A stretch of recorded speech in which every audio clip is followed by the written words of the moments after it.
Hey guys, this is James, one of the undergraduate tutors, and I'm going to be working through problem set number 8, question number 7. So let's get started. So let's read through the question real quick. Measuring the redox state inside a cell is challenging. Recently, scientists have developed a redox-sensitive GFP that contains a pair of redox-sensitive cysteines when reduced ROGFP fluorescence differently than when the disulfide is formed. So what this is telling us is that when ROGFP is oxidized, that correlates, that fluorescence correlates to disulfide formation. And then inversely, when ROGFP is reduced, that means there's no disulfide. So let's do part A. It says, suppose you want to characterize ROGFP in vitro to make it, in order to better understand in vivo measurements with the following manner. You mix a small amount of ROGFP with an excess of reducing agent, DTT at 300 kelvins. So this is the DTT reaction they gave us, and what we should note is, since DTT is a reducing agent, that means that DTT will be oxidized and ROGFP is reduced. So let's write out our oxidation of DTT first. So that's DTT reduced yields DTT oxidized plus 2H plus 2E minus. So what we should note is that the electropotential value is correlated to direction, right? So since we're inversing the direction of the reaction they gave us right here, that means that our value will be the opposite. So electropotential value for this would be 0.323 volts. So now we have our next reaction, which is the reduction of ROGFP. So ROGFP oxidized plus 2H plus 2E minus yields ROGFP reduced. And then it's asking us to calculate the electropotential value for ROGFP, so this is what we're looking for. So this is what we're solving for. So now let's write out our total equation, which is DTT reduced plus ROGFP oxidized.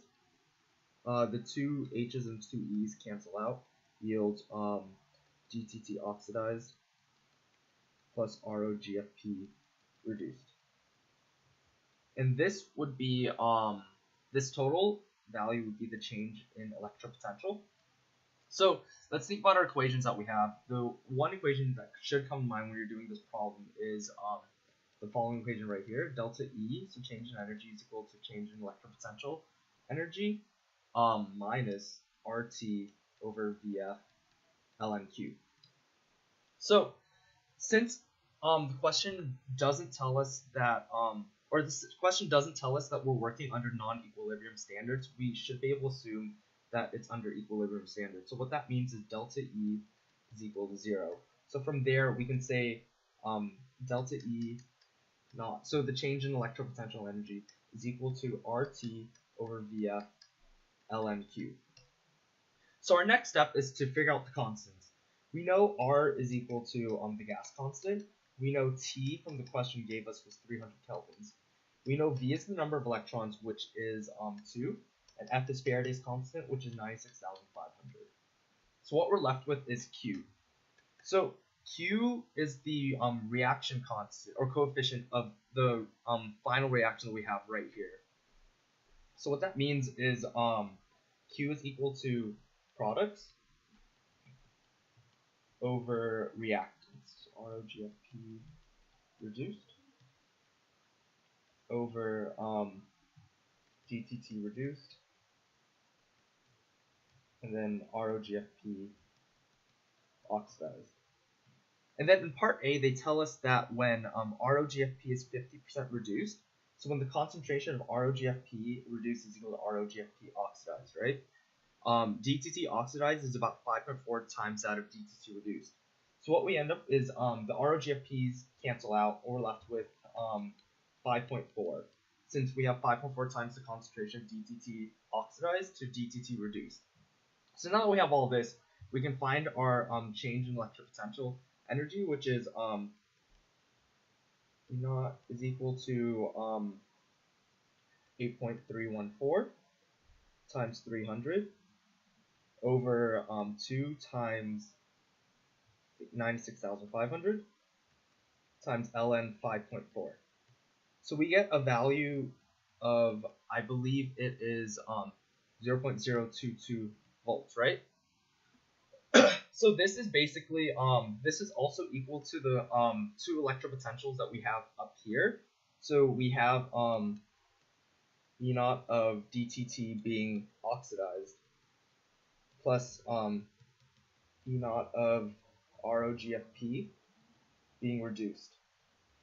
Sorry, it's a bit messy.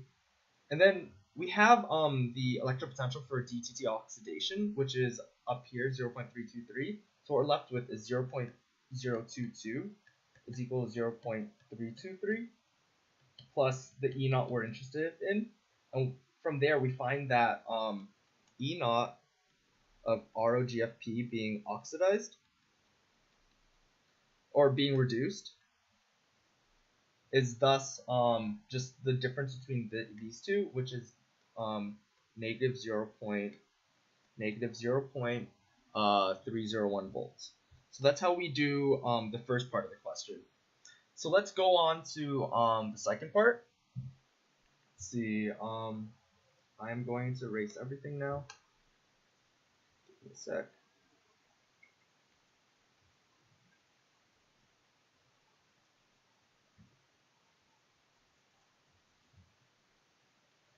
Alright, so let's write down our answer. So we found that E naught of ROGFP being reduced is negative 0.301 volts. Alright, so part B, it's asking, for more characterization, you decide to investigate how free cysteine in solution behaves. It turns out that the reduction potential for converting a disulfide linked dimer of cysteine into 2 molecules has been found to be negative 0.230 volts in solution. Calculate the delta G naught for the case of both protein or the free cysteines being reduced by dTt under standard biochemical conditions. So first thing we should note is dTt is being dTt is the reducing agent, right? So we're going to be using the same equation above. Remember, since it's a reducing agent, it will be oxidized. So we have this as our first half reaction, and that has a electric potential of 0.323 volts. So now they're asking us to find the free energy, right? So what we want to use is, or what we want to do is we want to use the following equation here, which is delta G naught is equal to negative VF delta E naught. So this is the change in electric potential. So basically, we have 2 different systems that we're dealing with. The first is free cysteines, and the one that's in protein. So for free cysteine, they give us the electric potential for the second half reaction, which is negative 0.230 volts, right? So what we can say is delta G naught is thus equal to negative 2 times 96,500, and then delta E naught is just the sum of the 2 electric potentials.